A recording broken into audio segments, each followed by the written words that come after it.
Hello YouTube community, I'm James Blinken and you're watching The Culturalist. I love that I get to talk about the Donald again because I get to say that he got arrested. But not really. He still went home to Florida that same day to party and probably have Rudy pee on him. Hey, he can't be seen having other people pee on him. Rudy will have to play the porn star for now. To recap, the Donald, and I refuse to call him anything else, was charged for 34 counts of business fraud, one being for the hush money payments to Stormy Daniels. He went into New York City on April 4th and said he was not guilty. What a shocker. Of course, there's way more worse stuff the Donald's getting charged for, like him stealing classified documents from the White House, or saying that the results in 2020 in Georgia were fraud. Oh, and let us not forget that peaceful protest on January 6th he lied about being a part of. You know, being a liar should be enough to get you charged. Like, I don't know how his supporters still supported him after he said, "I'll march down to the Capitol with you," but instead of doing that, he went in his car back to the White House to have his 5th or 6th cheeseburger of that day. But you know what? I digress. I think that if I were a Donald supporter, I would have felt betrayed in that moment. Also, side note, can we please admit the name Donald's ruined now? Is it me, or am I the only one who can't sing Old MacDonald Had a Farm without thinking of an orange man from Mars now? At the end of the day, the New York criminal charges were not going to matter much to Donald. Sure, he definitely is guilty, but not even the stormy clouds are enough to end the Donald run of chaos. We will have to wait for the other investigations to come to fruition. What will happen? Check out the next embarrassing episode of America History, titled Donald versus America. I'm right, you're wrong, ... I do have to call out the media here too, though, because they made it seem like the Queen was dying and being buried. Oh my God, they made a big deal about Donald's indictment like it was historical, which it was. I won't take that away from them. But the New York criminal case with Stormy Daniels is like the least bad thing he did. Like, the media was crazy about their coverage of him. They followed his motorcade through New York City to the courthouse, showed his plane taking off for way too long like it was one of the fucking Apollo missions. It felt like they were covering the death of an American hero, which just made this whole thing way worse. The media, listen. Please don't cover Donald getting arrested like it's the O.J. Simpson car chase. They are not the same, and one is way more exciting to watch, okay? I won't say which. Hopefully and honestly, I hope that Donald gets what's coming to him, but I guess we have to keep waiting because we're really not at that point yet. But it was great seeing the Donald get hit by the door and nobody holding it open for him. Hey, don't let it hit you on the way out, biatch. Anyway, this has been The Culturalist. I'm James Blinken, and thanks for watching. And also, I'm really proud for not saying Donald Trump's full name in this episode. Wait, fuck. That's to prove I'm home and it's not a green screen. Hello YouTube community, I'm James Blinken and you're watching The Culturalist. You know, politics in the year 2023 is weird, meaning it's a shit show. Every year since 2016 has gone stranger and shittier, and now I'm numb. But today, I want to talk about New York Congressman George Santos, if that is his real name. I'm not sure, but we'll get back to that later. Last Wednesday, it was reported that George Santos is in federal custody and facing 13 federal charges, including wire fraud and money laundering. Also, this happened the same week that Donald had to pay writer E. Jean Carroll $5 million for sexual abuse. Yeah, that was a week. So George Santos is a liar. Yeah, we knew that. Even the people that voted for him, and there were a lot, I think knew he was a liar. The standard's low nowadays, but I wonder if the Republican base would have voted for him knowing that George did drag in his youth in Brazil under the name Katara Ravachi. Okay, hopefully I didn't botch that name. But besides the point, what is the breaking point? Usually I would say being arrested, but that does not stop everybody nowadays, does it? I want to know something. Who is George Santos? I am so confused who this person is. I'm convinced he is too. Like, is his real name even George? Okay, hear me out. What happens if he's like a Scooby-Doo villain and he's wearing a mask and it's frickin' Dick Cheney playing a game? Now, Dick Cheney, although a dick, is too smart for that, but still, who the fuck is George Santos? George Santos is kind of like Gustavo Fring. Hear me out. Not much is known about their histories, or at least their true histories, and both of them lie and have secrets, and they both money launder. Maybe they are brothers and did drag together in Brazil. I feel like Santos would say that. But still, who is George Santos? What is history? I want the truth, especially since he went to jail for 13 federal charges. I need answers now. Wow, politics is becoming something like a Bravo TV show. Maybe George will make an opportunity out of this and star in his own reality TV show, The Real Life of George Santos. Or is it? Maybe George was living out a childhood Disney dream of being anybody he wants to be and lying to get there. George, I think you took it a bit too far, but hopefully you know that by now. We may never know the truth about George or if that is his real name, but we can laugh at him and other Republicans. Anyway, this has been The Culturalist. I'm James Blanket, and thanks for watching. And before we go, I have a confession. I'm George Santos. What? Anybody could do it. Hey everybody, welcome to the show. You know, politics have been toxic right now. I'm not sure you know about that, but you should know. The last president, who I won't name again on this show, was really horrible and pushed people to the extremes, like at the Capitol, and supporters of his not accepting an election in a democracy. You know, the usual. But mind you, it's of course not just the people who support that person, but it's also his fellow Republican counterparts who I'm convinced have no souls. From people like Lindsey Graham, who I'm convinced was castrated to defend the president at all costs. And then recently, Marjorie Taylor Greene, who is crazy. Take a look. I think that the California wildfires were caused by Jewish space lasers. Okay, I'll admit, that was an SNL parody of her. But it's true what she actually said. It's nuts. You know, it's nuts what all these Republicans say. For example, saying mask wearing is unconstitutional, resulting in the GOP repealing the mask mandate in Wisconsin. Thankfully, to keep everyone safe, a new mask mandate was issued, which is good. But what is the limit to these politicians saying this or that or limit their constitutional right, whatever? What is and isn't unconstitutional? Like, I'm even confused about it because Republicans are confusing me about it, okay? So, here is a message from a politician that probably doesn't know anything about the matter. Try to survive. Hello there. My name is Randall Johnson, and I'm an independent state senator for the region of Ladio. And if you don't know what that is, just run with it, just run with it. I'm here today to tell you that the things that are happening to this beautiful country are just dead wrong, dead wrong. Saying things are constitutional, non-constitutional matter, that's crazy. That's like me saying white chocolate should be unconstitutional because it sucks and it does not have cocoa. If I did that, my behind would be kicked to the nearest curve. Now today, I have a few issues that I need to discuss that should not be up for debate. Topics that are 100% in our constitutional rights, all right now? Number one, pants should no longer be needed when you go out in public. It will make all the parts and pieces below yonder sweaty and stuff, and that's just dead wrong, uncomfortable. So pants and any clothing below the waist is no longer a legal matter as it goes against constitutional rights. So as a result, I'm happy to tell the Little League coaches around the country, you're welcome. Yeah. I got your bag and I got your pants. And number dos, I see no problem with cockfights. Like, I mean, if one of those chickens die in a fight, that's dinner. Yeah, I guess it can be harmful, but there is a good side to it, at least for us humans, yeah. And there does not have to be death involved. Like, all animals fight.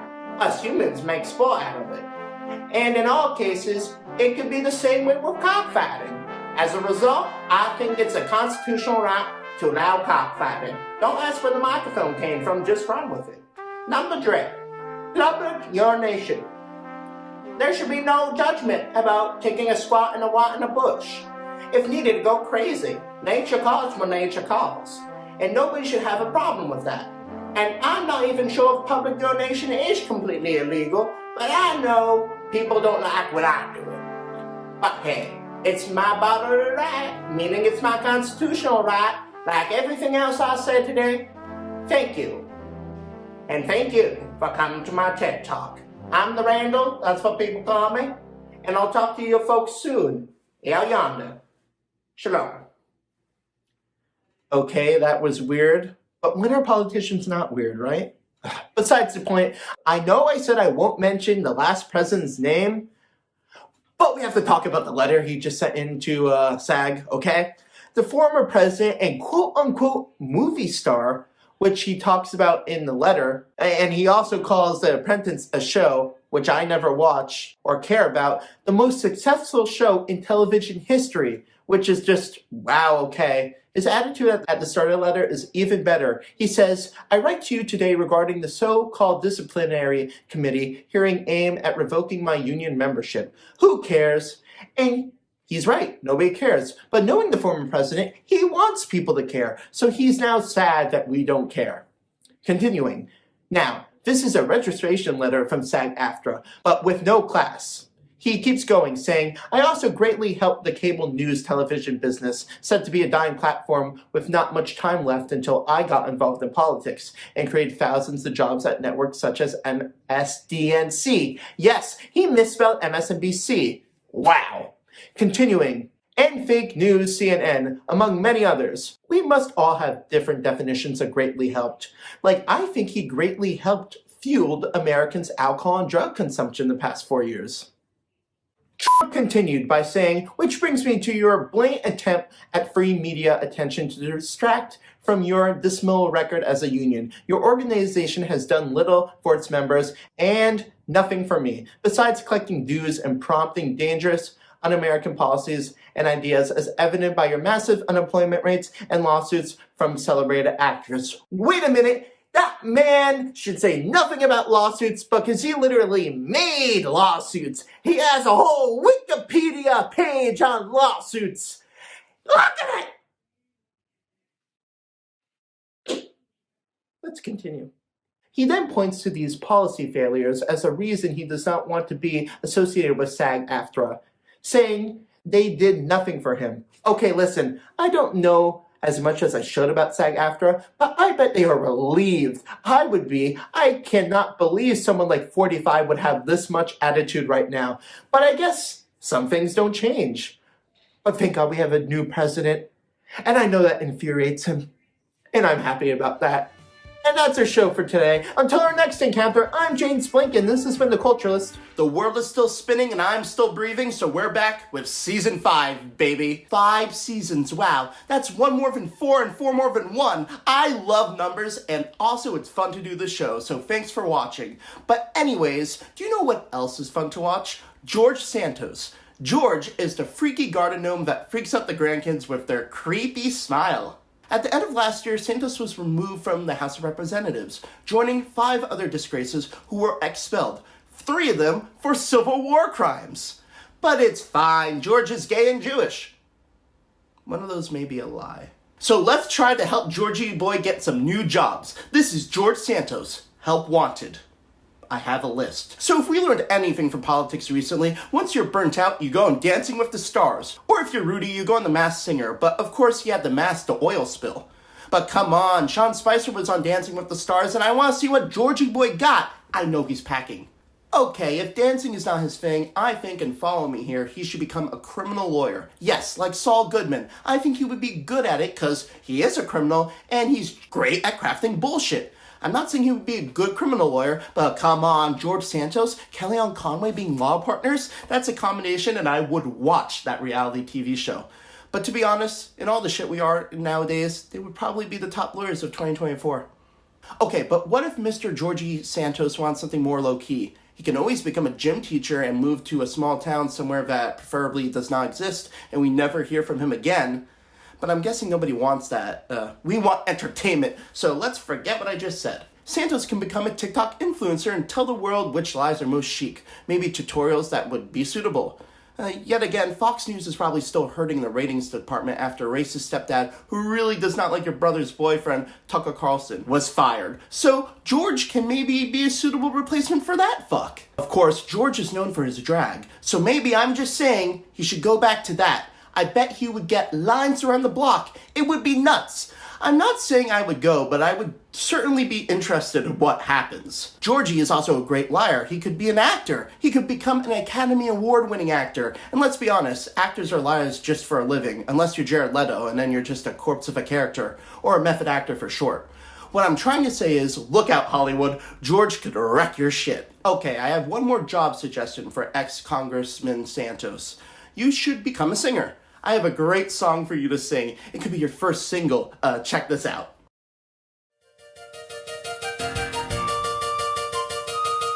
Someone told me I was not sure I did not. George Santos in a room bitching. George Santos in a room plots a crime. I'm bitching, he's bitching, they're bitching, we're bitching, bitch, bitch, bitch, bitch, funny, funny, funny, funny, bitch, bitch, bitch, bitch, bitch, bitch, all the time. I love parodies, and there you go. That's my jobs for you, ex-Rep Georgie Boy Santos. Hopefully that was a bit of help. Anyways, thanks for watching The Culturalist. I'm James Blanken. See you next time. Hello, YouTube community, and welcome to a mini episode of The Culturalist. I'm James Blanken. Here's the thing. There is an election happening 4 weeks from today on November 3rd, and everybody needs to vote. Yes. There are a lot of better things you could do, especially if you're my age. You could go work on your clothing brand, which is definitely not ripping off Nike. That's very important. But voting is more. There are many ways you can vote. You could go in person on election day, you could do early voting depending on your state, and you could get a mail-in ballot. And unfortunately, you cannot get a hawk to deliver your ballot to the Board of Elections. I checked. There are so many ways you can vote. So you cannot use COVID as an excuse for not voting. If you run into somebody who does use COVID as an excuse, follow the following procedures. I can't vote. I don't want to get sick. Sure, Tom. I get it. By the way, how was that party last night? It was fun, actually, and I got laid twice. No, one of those times you fucked your pillow, but this whole situation as a whole shows you can go vote. Seriously. If you're a millennial and a Gen X voter and you give dumb excuses like that, I want to know your philosophy in life only so I could tell you you're wrong. And by the way, Snoop Dogg said he's gonna vote. If the guy who is high 24/7 can go vote, you can take a break from fucking a pillow and vote. I hope I proved my point. You should all vote. Now, I won't say who you should vote for. Joe Biden, the other one, is literally destroying our democracy, takes no victims, attacks families, gets over 200,000 people killed from COVID because he did not take any proper precautions, got Me Too'd, only paid $750 in taxes, which is probably less than I pay, and I'm a full-time student without a full-time job, spreads fake news, kafefe, still don't know what that means, Russia won't condemn white supremacists, and so much more. I'm here only to tell you to go vote and nothing more. So do your responsibility as a US citizen and go vote. I posted a link in the description with information on how to register to vote and more. So stop posting food porn on your Instagram accounts for 1 hour and go make a difference. Until our next encounter, stay safe and thanks for watching.